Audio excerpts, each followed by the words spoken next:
Kamay sa mesa. 6 answers are on the board. Fill in the blank. Sabi ng friend mo, kilalaki mong tao, takot ka sa blank? Miguel, Sa ipis. Top answer. ikaw ba? Takot ka ba sa ibis? Hindi po. Depende lang kung lumilipad o Pag gumagapang. lumilipad, nandiyan ba ang ibis?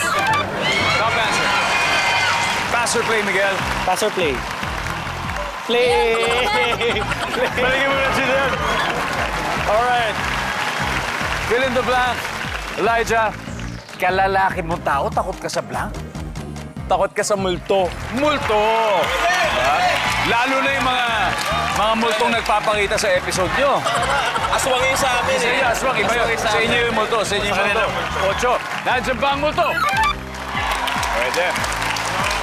Vince, kay lalaki mong tao, takot ka sa blank? Yung madalas sinasabi ng friend mo, ano? Takot ka sa asawa mo? Yun! Nandiyan ba ang asawa mo? John. Sa isip ko eh. Yan na nasa isip mo. Kasi may asawa na po Pwede ako bang eh. nanonood ba ang misis mo ngayon? Hello, ayun oh. Hello, shoutout sa asawa ko. Hindi ako, takot ako dyan. Hindi, takot daw siya, takot siya. Fill in the blank, ha? Sabi ng friend mo, kay lalaki mong tao, takot ka sa blank. Sa daga na lang. Pwede. Good answer. Dalawa lang yan, ipis o daga. Oo nga Ipis eh. o daga. Ako, team daga ako, team daga. Nandiyan ba ang daga? Matik yung daga na yan, di pwede. Miguel, kay lalaki mong tao, takot ka sa... Sa dilim.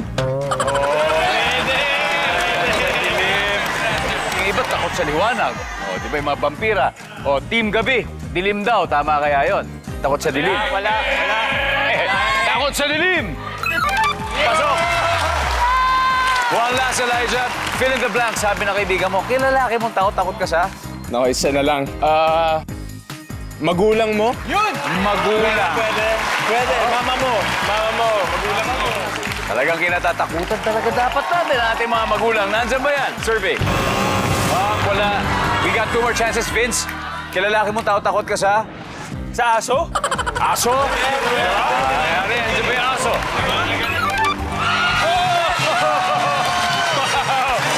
Swipe! Nakascore agad ang Team Lagim with 92 points. Pero hindi natatakot ang Team Gabi dahil mahaba pa daw ang gabi. Pwede pa. Ngayon naman ang